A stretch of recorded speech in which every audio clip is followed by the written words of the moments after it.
Cheers, everyone. Yeah, thanks for coming. What a freaking cool panel we have. Yeah, I'm super stoked. Looks like people think we spit and sweat, so no one's on the front row. No one's a good student here. But we're excited to have you guys. Feel free to bunch up. We're going to get to know each other a little bit. But the mode means to gather with purpose. It's an awesome space that we had that used to be Hewlett-Packard, 220,000 feet, that was sad people in cubicles that we transformed into a lifestyle campus. And the first people that are thriving are upstairs. You might have probably not over here, but if you go in the cafe, you'll see kids at recess. We're kicking off next year our school that we plan to be one of the leading schools in AI optimization. We're calling it human-centered with AI optimization. So we believe that AI could be, we have some neuroscientists, I'll just give you the example. They have dreamed about doing personalization for education that now, for the first time in human history, we could possibly do with AI. So that's the education part, but then this part is the entrepreneur zone that we built an area around these children to live life and have kids thrive and have entrepreneurs thrive. So everything from co-working to all the things you might find yourself doing throughout the day, from doctors to getting coffee, to going in a yoga studio or working out, is all here in building under a membership model that's pretty awesome. So, and then we get to engage with these awesome folks. So much stuff is flying around AI that you got, if you blink, you miss something. And so that's what we're really excited about this continually moving forth, that you guys can come and gather and get the latest and greatest from incredible people working in this space. I've already picked through, there's already people in the audience that are working here every day that are also doing AI, and we already have the next panel built without even leaving the building. So we're super stoked. Happy to answer any questions you got, but I'm not the AI guy.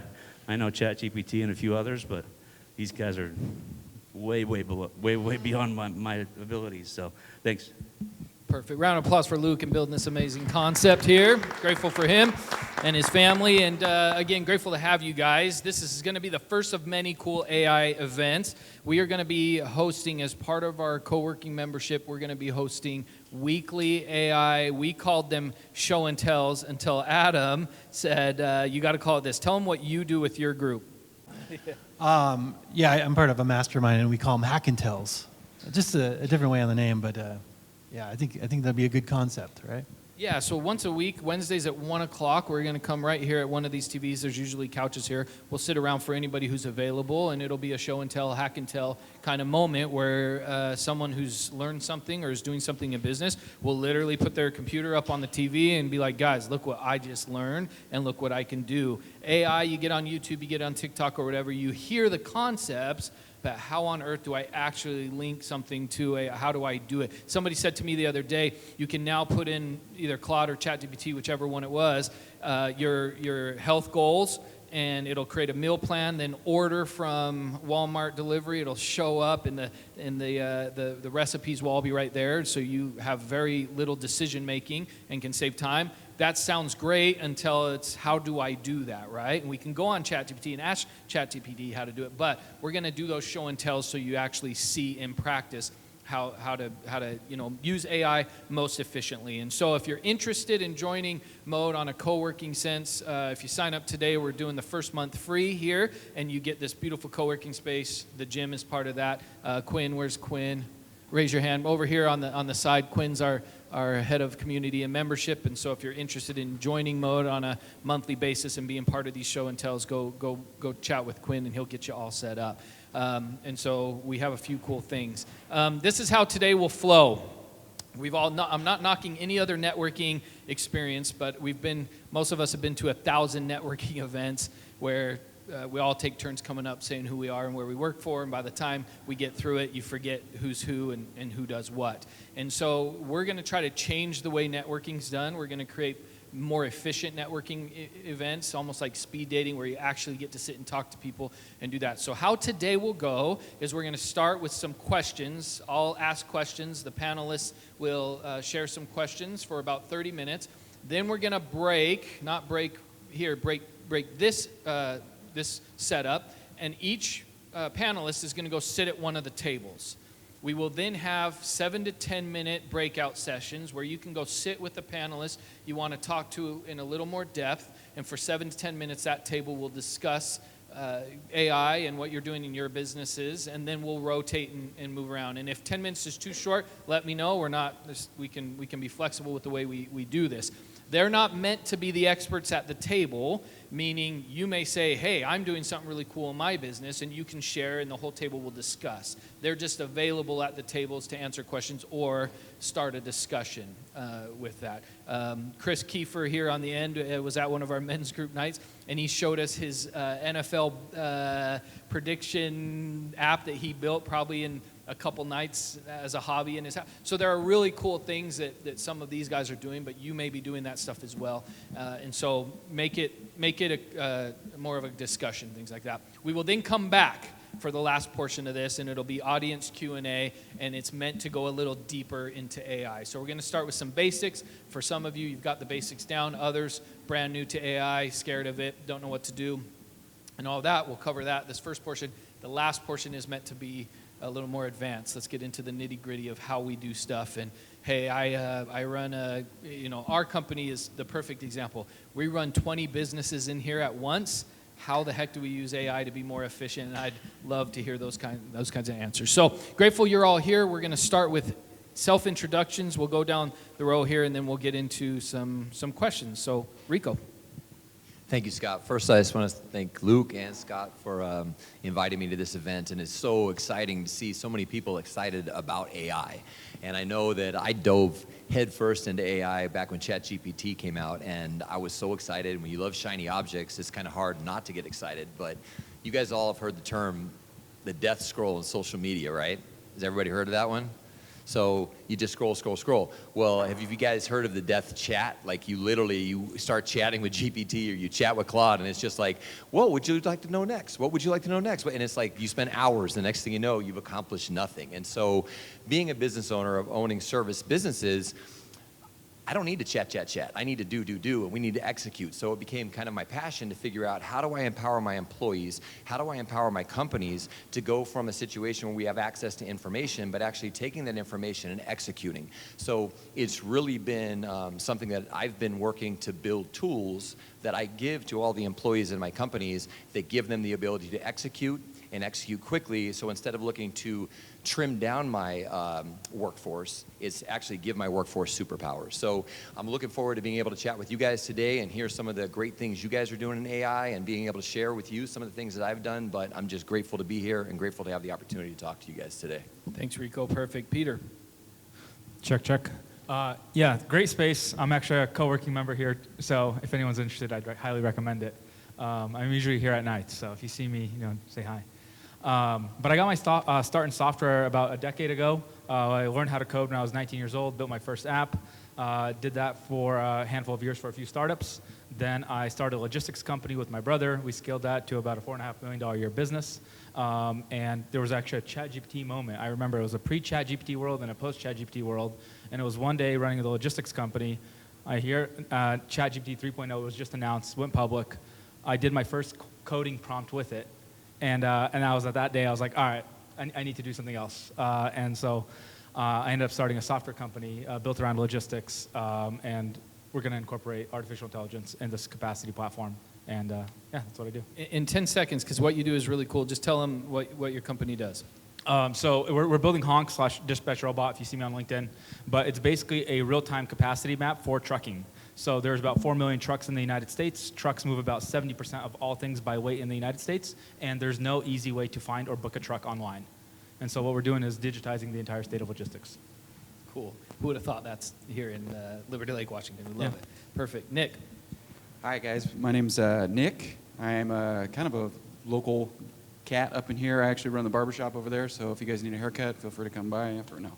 I got my start into AI, starting with automation prior to the AI push. I come from small business, family-run businesses for a couple decades now, and so I was always kind of the tech guy that sat in the background making things work faster. And slowly but surely, I just really enjoyed how tech was moving. However, as a single person, I just didn't feel like I could compete with big business at the time. And then AI introductory, and now everybody has the ability to run a business as a single person. Everybody can compete on a pretty wide scale. So I turned that into Verilux AI, which is my company, and I help integrate older mom and pop shops into the new age and keep them competitive and try to bring them products that keep them on the bleeding edge of technology. So that's what I do. He's a phenomenal barber, and Yes. he's Yeah. the bald, Even though I'm bald, the yeah. bald barber. But he is helping us build our AI model for our school upstairs, and the stuff we are doing is insane. It's really, really cool. So Yeah. grateful to have Nick. Adam. Yes, Adam Chronister. I run a digital marketing company called Enleaf. For about a decade and a half, we've had a very heavy focus on search marketing.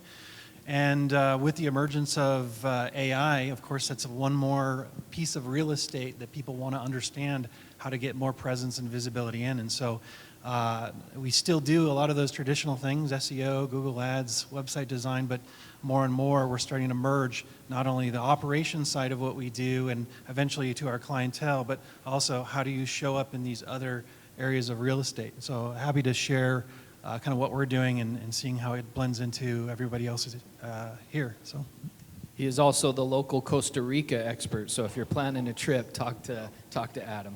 Perfect. Chris. My name is Chris Kiefer. I run a company called Boolean Automation. We automate painting businesses.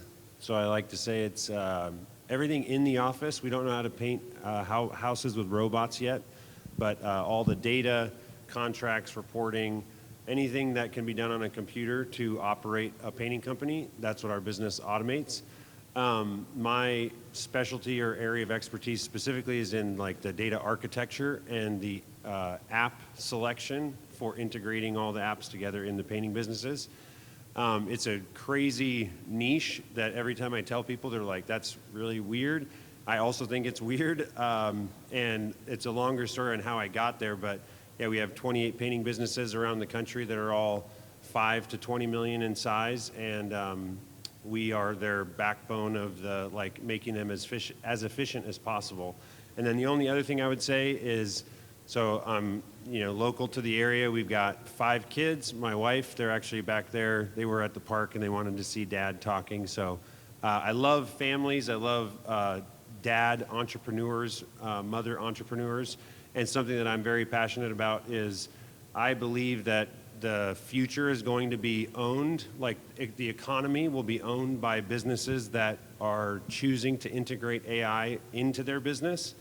And so my bigger, broader mission is helping 1,000 Christian business owners or Christian valued people buy, build, or start businesses, because I believe firmly that the local community that we're a part of gets influenced by, obviously, the people that get elected. I'm not a big political person, but I know that the businesses that are successful in the area are going to have the biggest impact on the way that the community evolves. And that's through hiring people, how you treat your employees, who you're funding, the parks, the buildings, all those things. And that's what, Luke Carr is a great example of that. He runs a very successful business, and then he can create this space to facilitate and push forward initiatives and values that are going to have ripple effects in the whole entire area. So that's what I'm excited about. Thanks, Chris. And that's one way that mode and AI kind of cross-intersect is we're predicting that if AI is done right, it'll give us and our families and loved ones more time together and more time doing what we love. And so we're building a space. You've heard of these places called third spaces. We're building that third space for families to congregate and communities to congregate. So we're banking on the use of AI to give us more time doing what we love. I'm going to just start with Rico, and we'll go down the row, and I'll ask each a question. After the first person answers, if you have something to add, please do. A couple of you answer each one if you'd like, and then we'll just give everybody some time here. So Rico, you get the softball. You get the first. This is what every beginner wants to know, right? Is if someone here has never used AI before, where do they start after they leave this meeting? Just ChatGPT. Go down the the death chat scroll. No, the reality is, if you've never used AI, which I would assume everybody in this room has, that's why you're here and you're excited about it. I've become very, very partial to Claude Code, Claude Cowork, and the reality is, if you haven't spent any time with AI, I would spend some time with Claude, and I would go into the Claude Chat, Claude Cowork, even Claude Code, and then this cool little thing called Dispatch right now, which is really awesome if you guys have never heard about it. So that's where I'd start. Give us just a quick second about what Dispatch is. What's the difference? So Dispatch is really cool. Right here from my phone, I can actually plug in and actually control my computer. I can actually have Claude working on projects for me, and I've left my computer, and you used to have to sit there, and these guys will know when you're coding or you're doing Claude Code or anything, you get stuck there forever. Well, now I can leave, and I can check in with Dispatch and say, hey, you know what? I need you to do this. I need you to pull this report. I need you to actually execute this task, and it's really, really, really cool. That's awesome. Any others? Where someone should start if they're newer to AI? Yeah, I mean, I would agree. I think where to start, there's a lot of different entry points. I think the key is just to get started, to be honest. I know that's like maybe the easy answer. The key components that you're going to learn, you hear this term prompt engineering. In a lot of generalities, it applies to every LLM, every large language model. I agree, like Claude, I think you're going to hear more and more about that. We are in the AI race, but that is one that just in the last even like month has, I think, surpassed a lot of other platforms, and it still blows my mind today. So I think it's a good place to start. Perfect. Any others? Okay, we talked about a few of these. Any other business person should know? So we mentioned Chat, Claude, and Dispatch. Any others that you, as panelists, would recommend they get to know?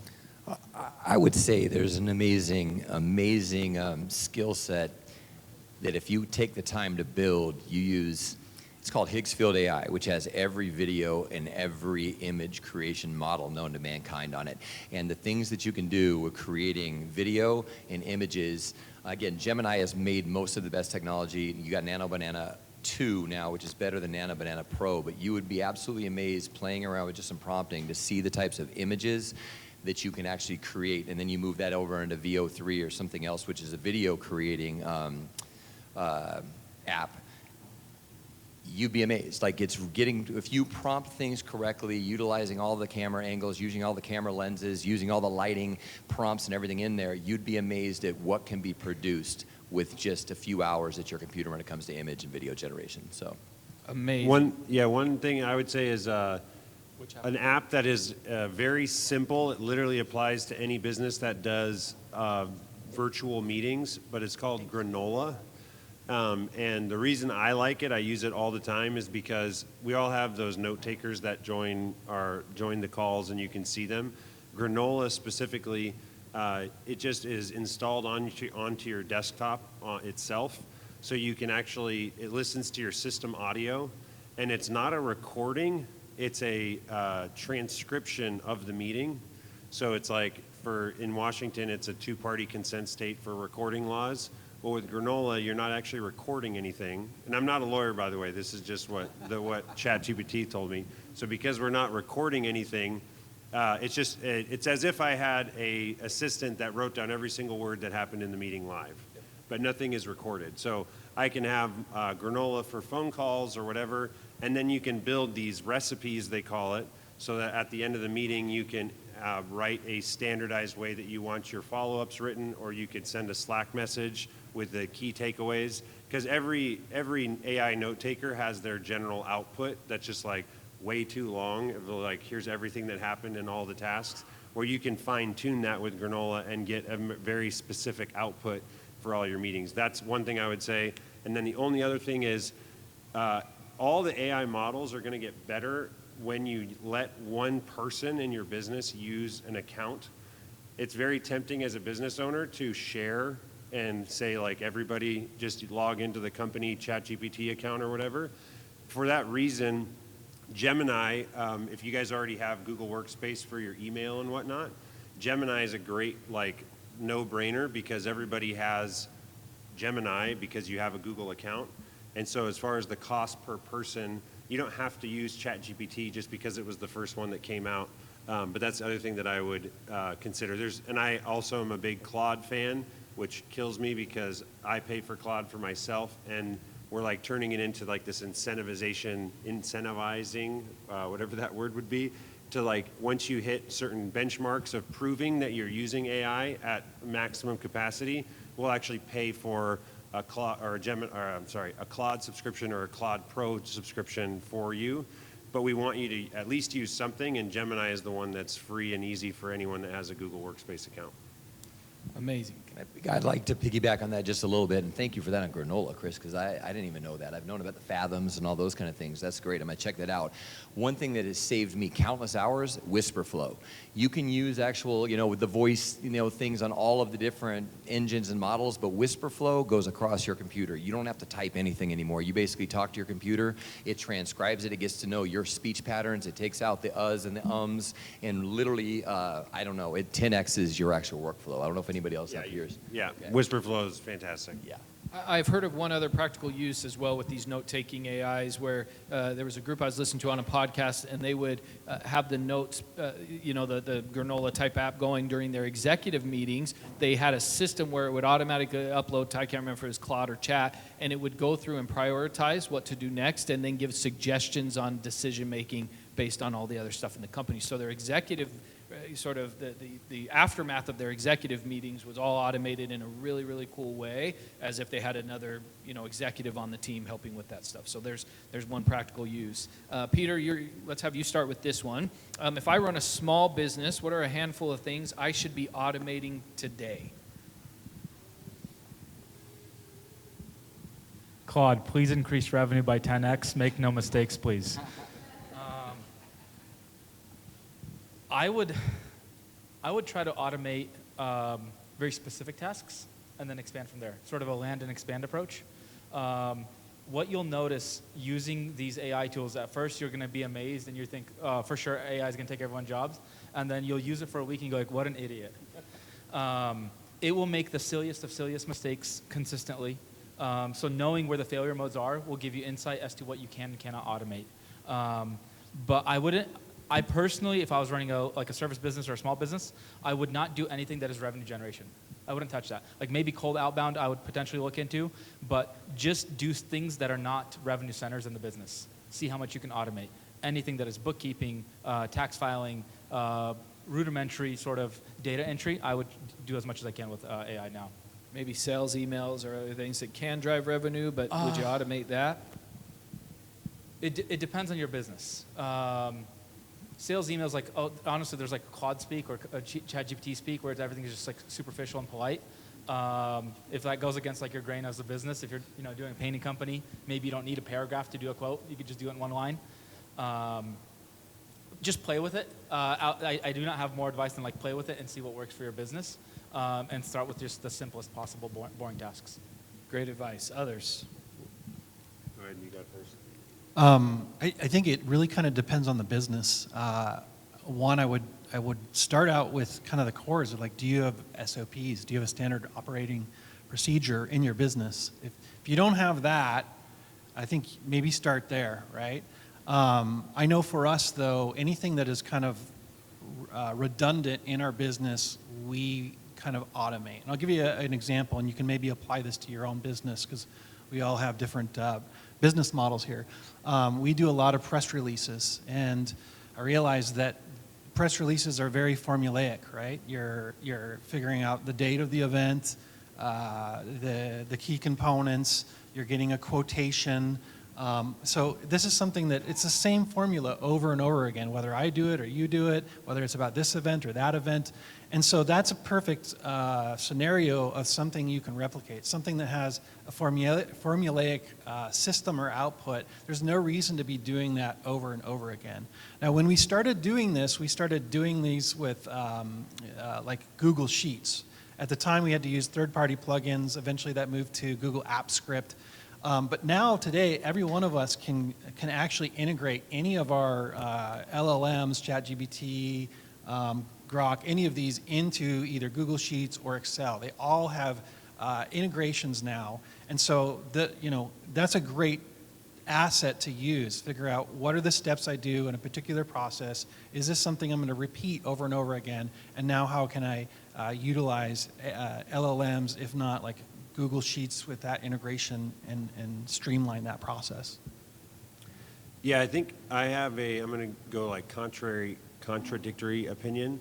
I would say, so first of all, everyone in your business, you need your employees using AI assuming that they're at a a desk. If you run a landscaping business, your lawnmower doesn't need to be using AI yet. So maybe that's the one employee that's off the hook. But if you have employees that are working at a computer, you really need them automating things. And so I would first say, like the hack and tell that they're talking about doing here, I would highly recommend that you guys at your next meeting, if you're a business owner, go and just say, hey, we're going to have a meeting on Wednesday to find out how everybody's using AI. And even in my business where we all use AI, I was blown away by the things that I thought I had discovered that I was like, oh, my employees probably don't know this yet.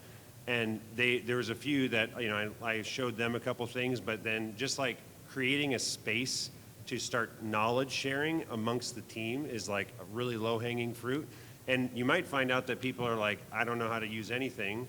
And so in that case, I would say give them an account access. Again, Gemini, if you're on Google, like show them how to like go there to ask a question is the first thing I would say.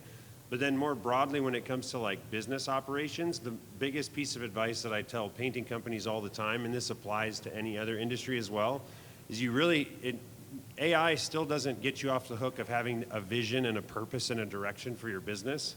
Because if you don't know where you're going or what the objective is, it's going to be really hard to start deciding which softwares to use.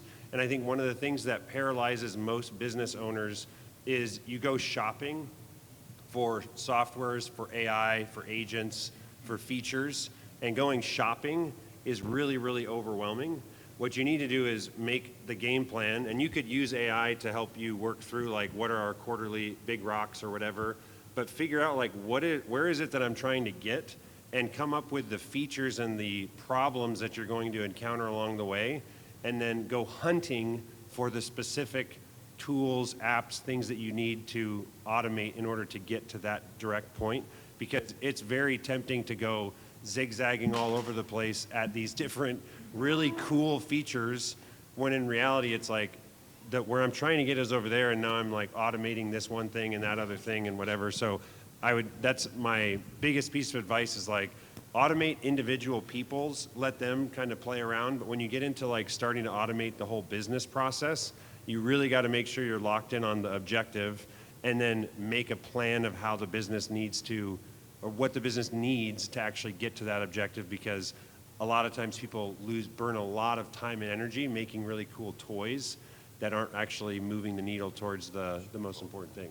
So along that same vein then, you guys are all the CEOs of this group, and we're all using some AI, and you're going to now teach us within our departments, what do we automate versus what do we keep human? What's your process? What's your way of thinking? What suggestions would you have? Because Luke and I run into this every day. We've got a big team. What do we tell them to automate? What do we tell them don't automate? Because like Peter said, sometimes good, sometimes some mistakes. What's your process for that? And Nick, you can start us off, and everyone else share. I think the biggest thing to kind of consider is what do you get the most touch points on in a day? Any kind of hot zone, traffic jam, bottleneck, however you want to call it. Look at those areas and see if it's something that is crucial, something that needs a lot of oversight on. If it's something that doesn't really need a lot of oversight on, mining through emails, some type of customer service, a lot of different responses like that. Things that it consistently revolves, it's repetitive tasks as we've all talked about. The repetition can be automated pretty effectively nowadays, so you don't need to worry so much of the repetitive tasks. I would go department by department and see, to add on what Chris said, allowing people to play with the toys. Everybody has experienced a Chat GPT moment. Hopefully everybody has played a little bit with it.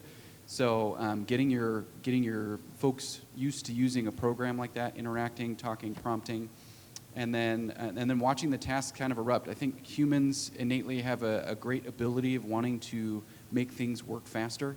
I mean, we probably have all met people that don't, but for the most part, I'd say everybody in this room probably wants things to move a little bit smoother. So naturally, you'll start to unlock those questions in your brain. If you're left with the what if question at the end of the day, follow it down the rabbit hole. Sometimes you can get really stuck in the rabbit hole, but going in and integrating with business, yes.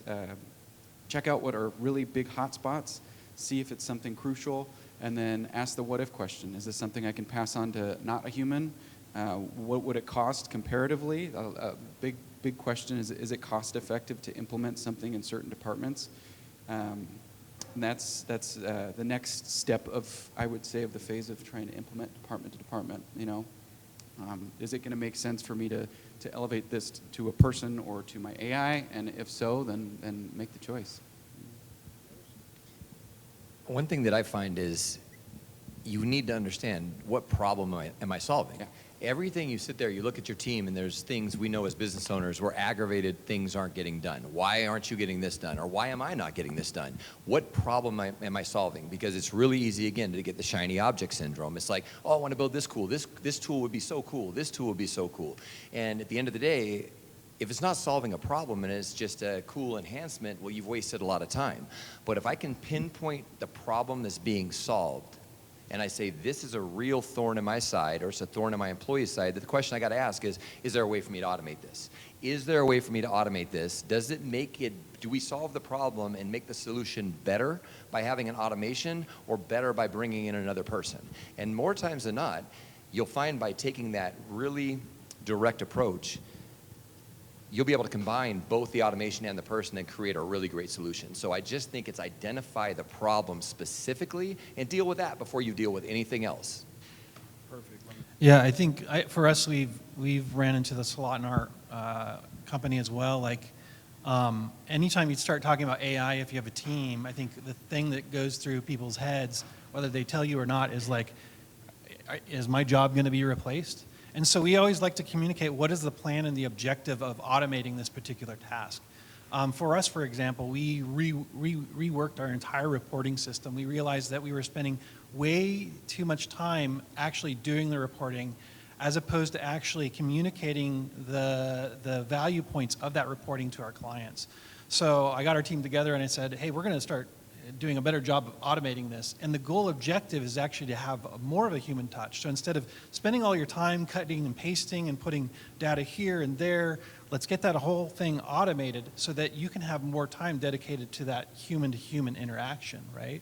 And so I think that's the key, is like, you want to have an endpoint in mind. We could probably all go out and find something that we could automate. But again, like has already been said, what is the objective? What's the main goal? And what comes after that? Like, I think that's what you want to play out before you even take the time, because it is easy to get the shiny object syndrome in this whole industry. I think all of us have probably experienced that. And like, what am I doing?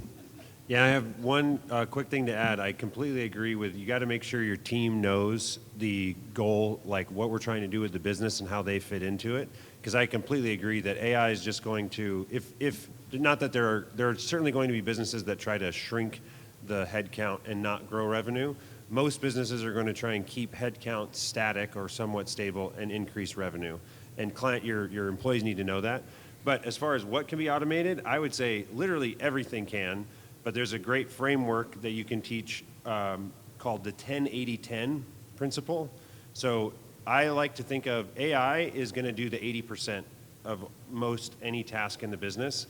So your job as the human is to do 10% of the work to set the trajectory, identify the purpose or the objective of this task, and then AI does, drafting the email, or it creates the marketing plan, or it builds the slide deck, or does whatever.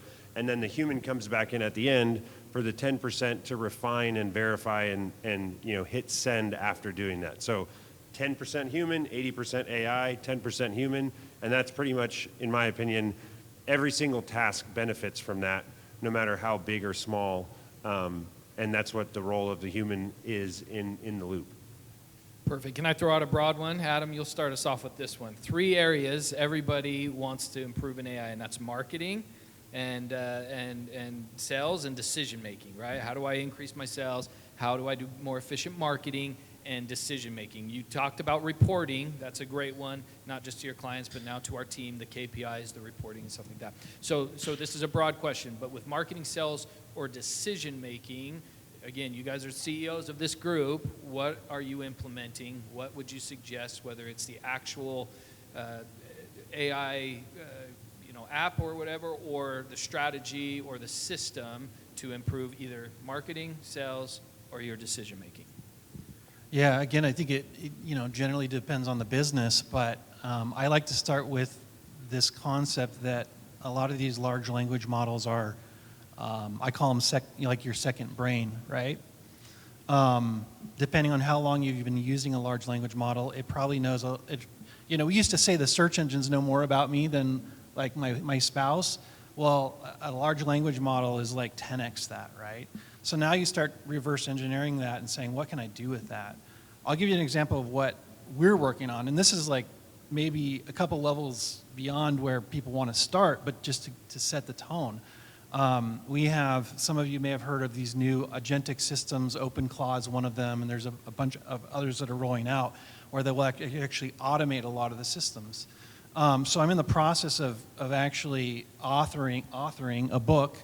And I've always wanted to write a book, but I'm like, well, I don't know what I'm going to write about. I don't want to write just another marketing book because there's hundreds of those. And I got to thinking, and I was like, you know what? I've been having these conversations with my LLM for years now at this point. It's got a lot of information on me. And I basically created a prompt. I said, taking everything that you know about me, I want you to create a book outline that only I could have written, right? And so it created an outline. I'm like, that's pretty good. Like that, it seems it's got my insight, but it's also something readable, right? I then created another prompt that took that outline and divided it up into 300 to 400 word chunks. And in a matter of about 30 minutes, and this is not me even automating it. This is me just going in the prompt. I took chapter, verse, verse, verse, chapter, verse, verse, verse, right? So that's prompt number 2, 15, 20 minutes. Prompt number 3, I said, all right, now I want you to create a formulaic editorial outline that is in the style or that follows the formula of the top selling business books in the market right now. And it basically analyzed all of that data on the web to say, here are the formulaic features that you need in your book. And then I took that whole manuscript and I put it back in and I said, okay, now I want you to edit this manuscript based on that editorial outline, right? And that's just one use case. Again, this is not automated. Now, we've done a similar process and automated this with Google Sheets and other systems, but this is something you could walk away with today with nothing but a notepad and a prompt, right? I do a lot of talks. Last week I was in Lithuania. Next week I'll be in Thailand. And one of my big challenges to everybody is by the end of this talk and this time next year, I want everyone to be able to write author on their bio, right? And now it's a reality, right? So that's just one example. So. For sales, I would say this is just going back to, I'm trying to think of how you phrased the question, but how to improve different markets or units in the business. About a month ago, we just started doing, this is going to sound crazy. It's crazy to me still. We're making websites for our proposal pitch decks instead of slide decks now, just because it's faster. So instead of like going into Google Sites and taking your template, we just go through our discovery calls with our prospects, and we have a standardized way that we like to analyze their challenges, the opportunities, and what's getting in the way and whatnot.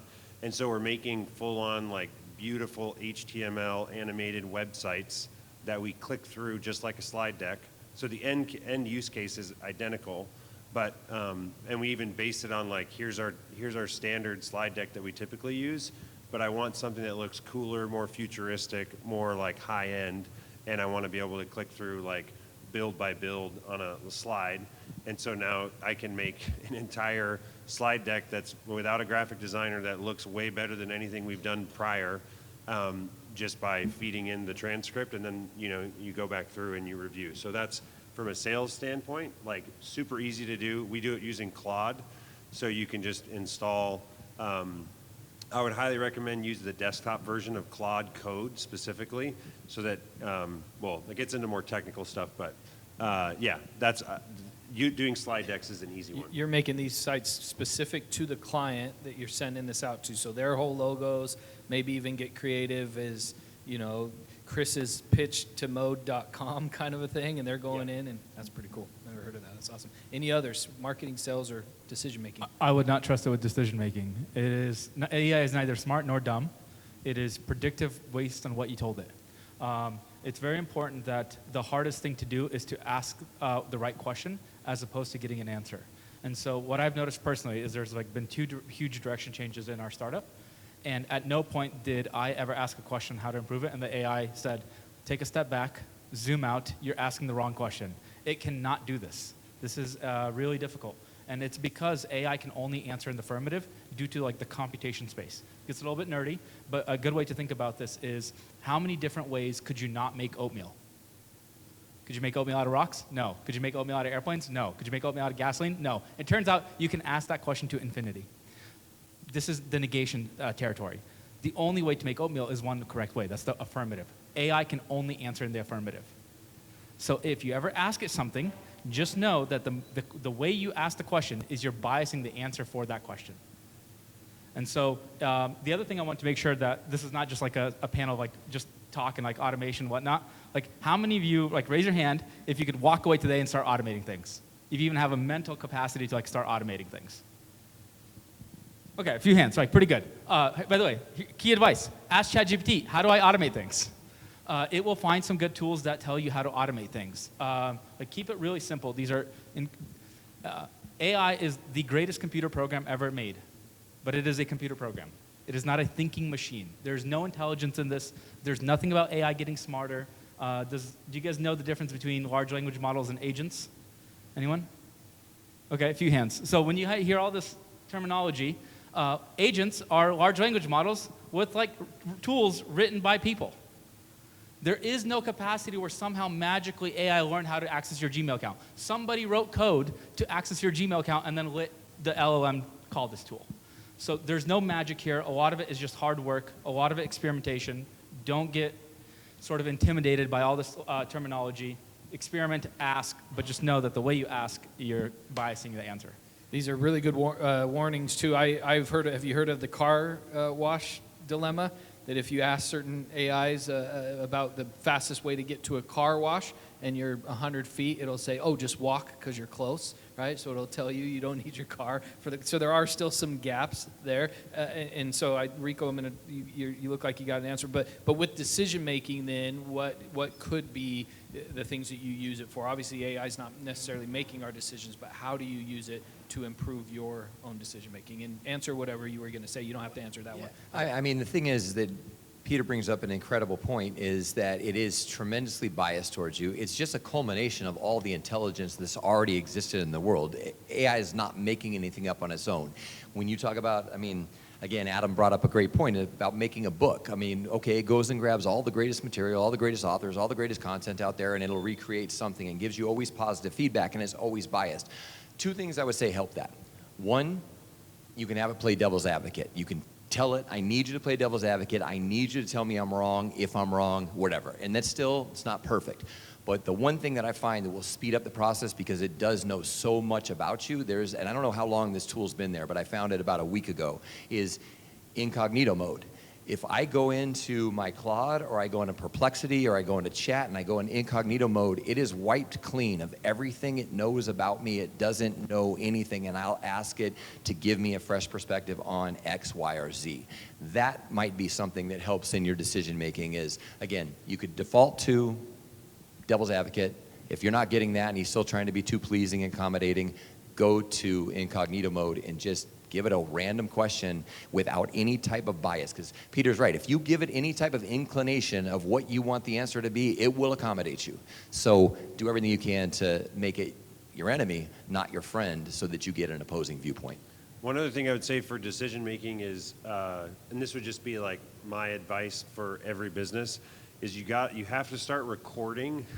This is like Big Brother. I have mixed feelings on all this stuff, but it's the reality of you have to start recording everything in your business, because the more that there are conversations being had by people that it doesn't have access to, it's missing out on the ability to provide you feedback, if that makes sense. I'm not going to just ask AI what we should do and then take and whatever it says, oh yeah, it's what it told me to do. That's where your job comes in. But like every single meeting in our company is recorded. Every client conversation is recorded. We even have like one-on-ones recorded because we want to be able to, have someone, at least a business owner needs to know and have access to that, so you can connect we use Fireflies, which is just another one of the note takers that exist out there. But you can connect Fireflies to Claude and then say, hey, can you go grab the transcript from the team meeting last Thursday? And then now you're dialoguing and having quite a conversation about that.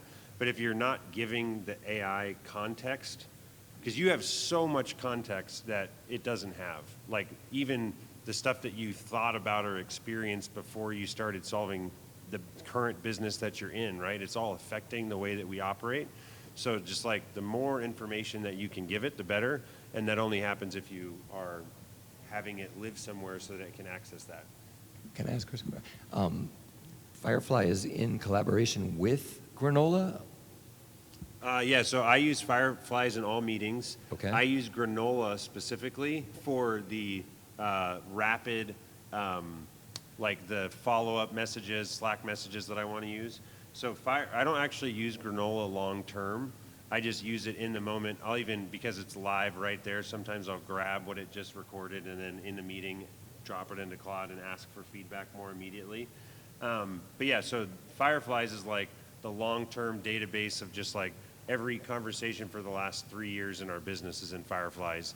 Granola is just my personal thing that's always recording whatever I'm talking or doing on the computer. So if me and you were sitting in this room together and we're sitting at that table over there, we'd open up on the computer and just push record using Fireflies, and that just gives us context of everything we've talked about? You could do, well, again, depending on what state you're in, you'd have to ask permission to record, technically. Okay. With Granola, it's not recording, but you could do that also. Interesting. Oh, Yeah. Cool. Thank you. That's really cool. We're going to have to start doing that. This will give Luke some stress here, but we constantly are in meetings deliberating and talking and grinding through it. And 20 minutes later, Luke will be, why don't we just ask ChatGPT, right? And it goes, so recording that and then being able to just have it right there is a really genius move. This is where we're going to pause and break out into the tables. Everyone, please stick around. Please don't be shy to go to the tables. You want to talk to these individuals or each other. If you 5 will just go grab a table, sit there, and start chatting. Every about 10 minutes, I'll say rotate, and you can go meet with more people. Thank you so much for being here.